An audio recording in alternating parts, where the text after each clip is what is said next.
Hi, welcome back to Book Club as we start our new book, Caterpillar Summer by Gillian McDunn. We're going to read the summary first to get an idea.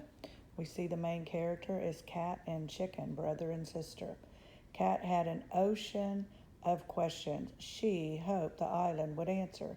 Cat knows her younger brother Chicken the best.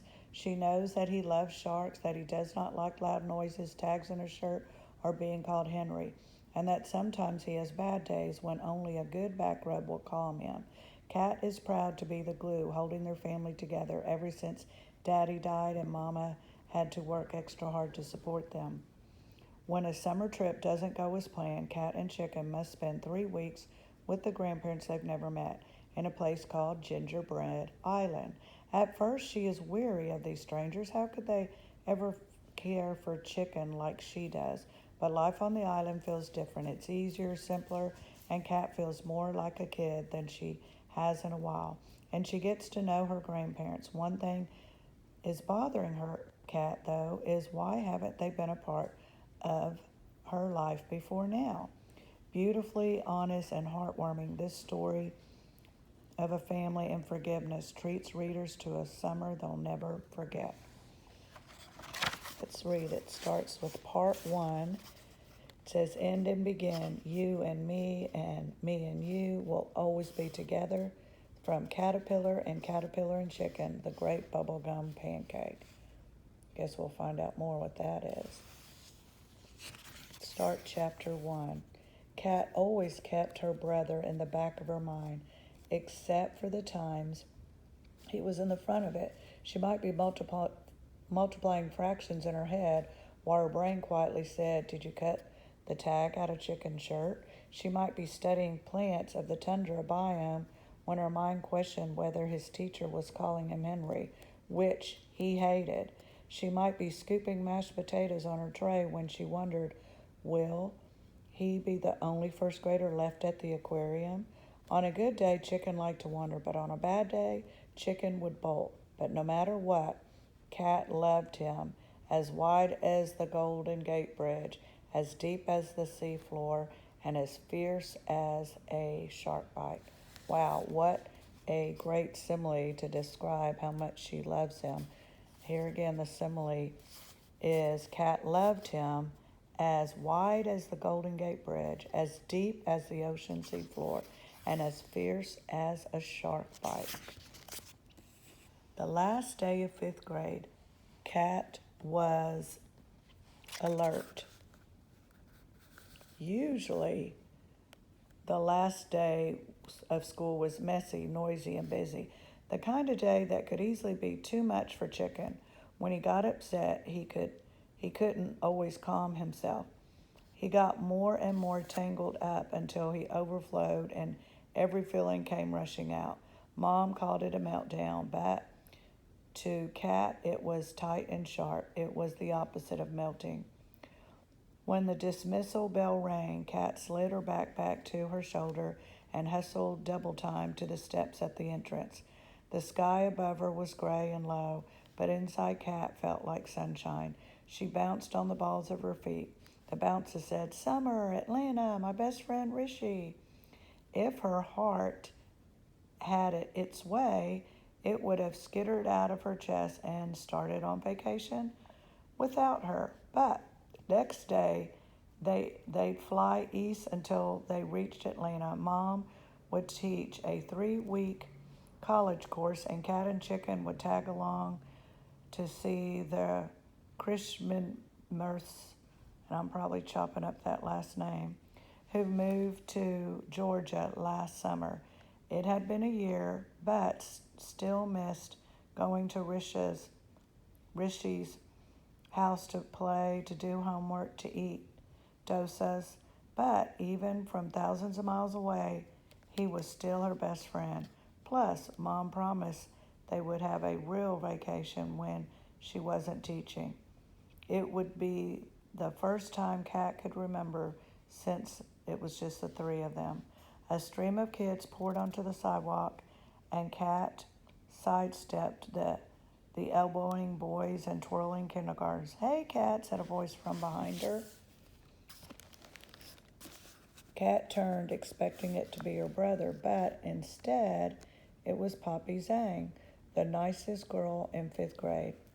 Her, treat, her cheeks dimpled when she smiled, and at that moment she was dimpling at Kat. You crushed that geometry review, said Poppy. Math was Kat's favorite, and geometry was her best. Kat liked geometry's rules. They made her feel organized. Thanks, said Kat. You too. Poppy laughed. I'm not sure, but thanks. She tilted her head toward a cluster of girls on the sidewalk. A few of us are going to Toy Boat. Do you want to come? Of course Kat wanted to go. She could always taste she could almost taste the mint chocolate chip, but then she thought of her brother.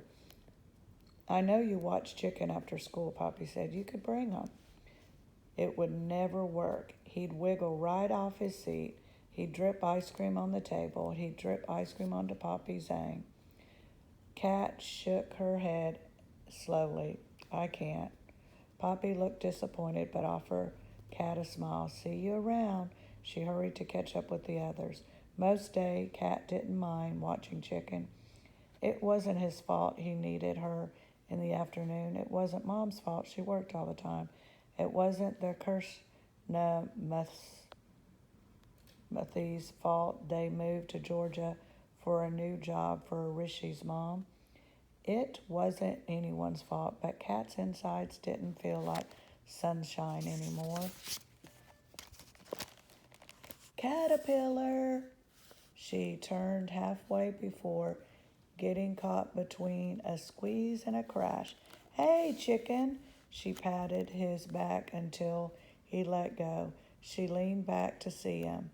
He was the kind of kid who wore his day on his face. When his brown eyes crinkled in a good day grin, she couldn't help but grin back. Silently, he held a clenched fist. For you, Caterpillar. Kat stretched out her hand to receive the daily treasure. The dandelion was wilted, but she turned it gently like it was made of gold. It's beautiful. She tucked the flower in her pocket and studied his face. Good day? Chicken shrugged. Kat raised her eyebrows. The last day of school was chaotic, and Chicken didn't like being off schedule. Are you sure? No hard times? He frowned slightly, looking back at her. It was loud when we cleaned our desks, but I did belly breaths until I felt calm. He inhaled deeply, rounding his stomach, then pushed the air out in a burst. Good job using strategies. She looked him over. Traces of frosting crusted his chin, and gray paint streaked his sweatshirt, but overall he looked good. Cleaning a mess was easier than fixing a bad mood. Down the steps he galloped, art projects and worksheets flying from his backpack like a paper tornado. Kat sighed. Even if he'd managed the school day, he still needed her for some things. Hold on, she called after him, gathering his papers. You didn't zip up. Chicken spun, whirling more papers around the steps. All my work from the year, he announced. This is schoolwork? Kat asked, more than an explosion. It's more like an explosion in a paper factory. She returned the pages to his backpack. And sharks don't have swim bladders. Chicken's voice squeaked with excitement, asking question marks that shouldn't be there. Sharks were Chicken's favorite, a surprising choice for a boy who was sweet as marshmallows. Another great simile, sweet as marshmallows. Chicken was talking, but sharks have an oil in their liver, which makes them float. Listening to Chicken talk about sharks made Kat think about a specific shark, a shark they needed every night at bedtime. She rummaged in his backpack, reaching past crumpled papers until her fingers felt the edges of a plastic fin. Whew! She zipped the backpack. All set. Chicken stopped his shark chatter and turned to her.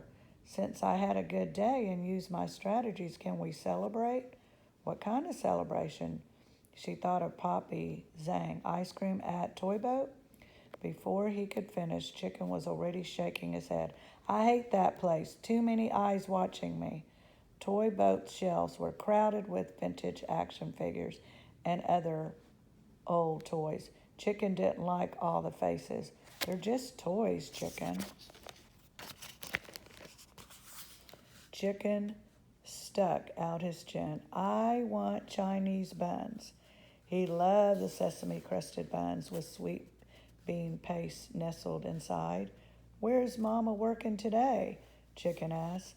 Mama wrote books, taught illustration to college students, and picked up shifts at the Russian bakery. She also said 3 jobs plus 2 kids equaled one busy life. Even though she never mentioned Daddy's medical bills, Kat knew they were part of the equation too. She's at home working on her book, said Kat. Please, can we go? Chicken's eyes were open so wide his lashes curled to his brows. I promise to stay out of the way when you pack. Deal, said Kat. Together they walked downhill toward Clement Street. Kat gripped Chicken's hand when they crossed streets. Always in the back of her mind, she was afraid of losing him. It had happened a few times this year, more than Kat wanted to admit. Once he left the playground swings for the turtle pond. At the aquarium, he ditched the tide pools for the brown-banded bamboo shark. At the grocery store, he fled the spaghetti aisle for the popsicle freezer.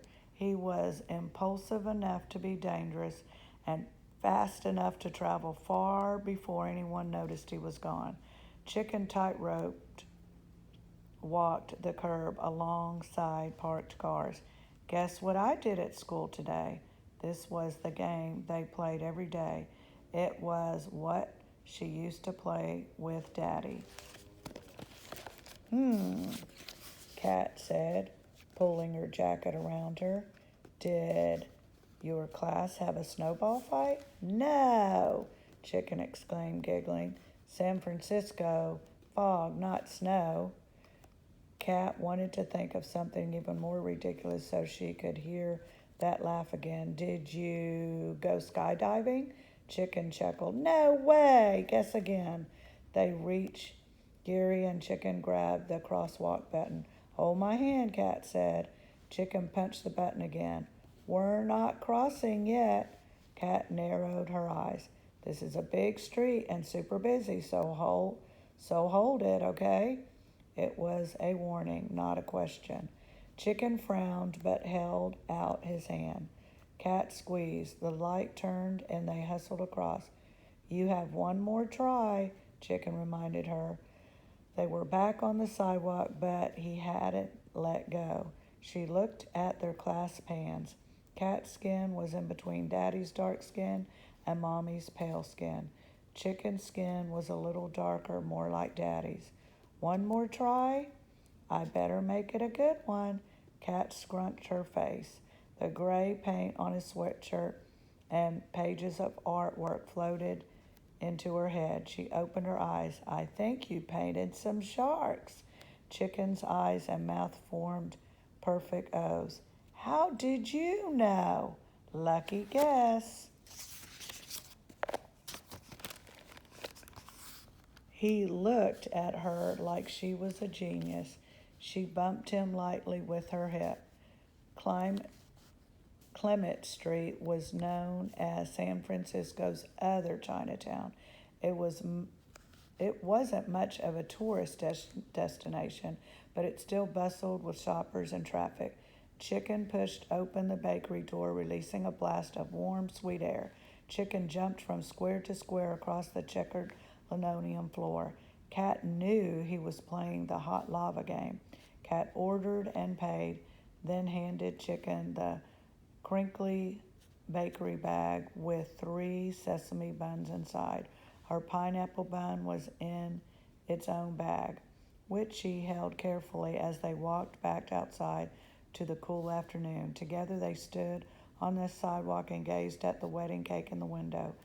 Clement Street was familiar to them, but there was always new things to see. They wandered past the Burmese restaurant the furniture store, and the bar where Irish music played at night. Chicken's favorite place on Clement was the fish market. He didn't like the smell, so he pinched his nose shut as they stood on the sidewalk and viewed the murky tanks. Kat was thinking about the last day of fifth grade, which meant the first day of sixth grade was less than 3 months away. Chicken would be in second grade, but for the first time they'd be in different schools. That worried Kat. Her brother struggled more than most kids. Sometimes he needed the music turned down. Another time he might need a sock seam straightened. Kat was the best at helping him, but how could he how could she be there for him when her middle school was 6 blocks away? A single lobster scrambled in its tank. Its claws landed in blue. Below, a tank of crabs brawled. A fat crab climbed across the others like it was their king. She reached over to nudge Chicken, but her elbow met empty space. She turned. No 7-year-old boy with brown skin and curly hair, no gray backpack, no yellow striped shirt. She looked up the block, then whirled the other way. Her stomach twisted. He was gone. Chicken, she called. A guy with rings in his ears strode by, carrying a paper cup of coffee. He looked up from his phone to nod at the market window. No chicken, plenty of fish. He laughed to himself and kept walking. Not helpful. She scowled as he passed. In the produce market, short bananas dangled above glossy eggplant and bumpy avocados. Pale cabbages were stacked in mountains. Dried roots looked like interplanetarian visitors, but there was no chicken. To find her brother, she had to think like him. She headed down the street. Chicken loved the pizzeria that gave them balls of fresh dough to play with, but their doors were locked until dinner time. The pharmacy was small, and it took one peek to see he wasn't there. Back toward the fish market, she dodged shoppers and weaved through a group of people with piercings. A woman pulling a metal shopping cart talked loudly in Mandarin. A bus stopped and a wave of people crushed onto the sidewalk. Kat circled back to the fish market, glancing at the shimmering fish. She felt underwater too. She couldn't breathe the air. Delivery truck roared by, rumbling her insides. Chicken! She yelled. There was no answer. When the bus pulled away from the curb, something across the street caught her eye. Outside the bookstore, a statue of a gnome-like clown guarded the bargain books with a wide smirk. Chicken had loved it since he was a baby. He called it the book elf. She looked both ways and ran across. There was no sign of him. She burst into the bookstore. A pink-haired woman was behind the counter. Have you seen my brother? Kat asked. The woman looked up. Who's your brother? He looks like me, but this high. Kat held up her hand to a spot on her rib. Short hair, gray backpack. The woman shrugged. I haven't seen any kids. Kat was back outside in a flash. The woman called to her, but Kat kept going. No one could help her now. Her heart raced. The world swirled green and gray as tears popped in her eyes. She wiped them away. Crying wouldn't help Chicken. And then she saw them. On the other side of the statue, from under one of the bargain tables, there were 2 blue sneakers, small ones attached to skinny legs. She walked over and squatted down. Chicken? When he looked at her, his face broke open in a smile. In one hand was a sesame buns with some bites chomped out. In the other hand was a book. I found one of Mama's. He held it up, the familiar caterpillar and chicken on the cover. By Amanda Gladwell. Kat leaned her forehead against the table. Her heart hadn't hadn't lowered itself from where it sat sideways in her throat. Chicken, why are you under here? I was done with the fish, he explained patiently. I went to see the book elf. Cat crawled under the table, pressing against him. She leaned against the wall of the bookstore and breathed in the smell of poster paint, no-tear shampoo, and bean paste. 6 sesame seeds stuck to his chin. Tears popped in her eyes again for no good reason. She picked out one of the seeds, but it was stuck tight. You know you can't run away. Chicken squirmed from her fingers. I didn't run. I walked. Oh no, she snapped. He wouldn't get away with that. You know what I mean. You have to stop disappearing. You could have been smashed by a car, or you could have been taken. Chicken blinked slowly. He tilted his head to the side. But I didn't get smashed or taken. I'm right here. Don't do it again, Cat said sharply. Then more softly, don't run off. You scared me. They pulled in their feet and watched a crowd of legs walk past. She looped her hand through Chicken's backpack while he turned the pages of their mother's book. The wall was cool on her back. The book made her brother giggle. As she read, he pointed at Chicken's antics and Caterpillar's expressions. This was what happened in the real life Cat and Chicken did. Mom turned them into a story, a caterpillar and a chicken book that kids couldn't get enough of. In books, their problems were solved in clever 32 pages. Real life was more complicated. Mom counted on Cat to watch Chicken, but if Mom knew about Chicken running off, she might not let Cat watch him anymore. Then the stack of hospital bills would never get smaller. If Mom knew Chicken was disappearing, she would fall apart.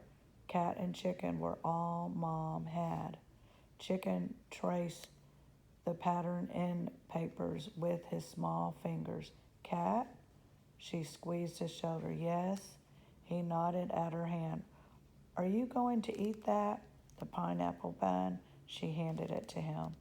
He took a bite and made a silly face, crossing his eyes. They laughed, huddled under the table like it was their secret cave. But even then, Cat held his shoulder. She had to keep him safe. Tune in next time when we read Chapter 2.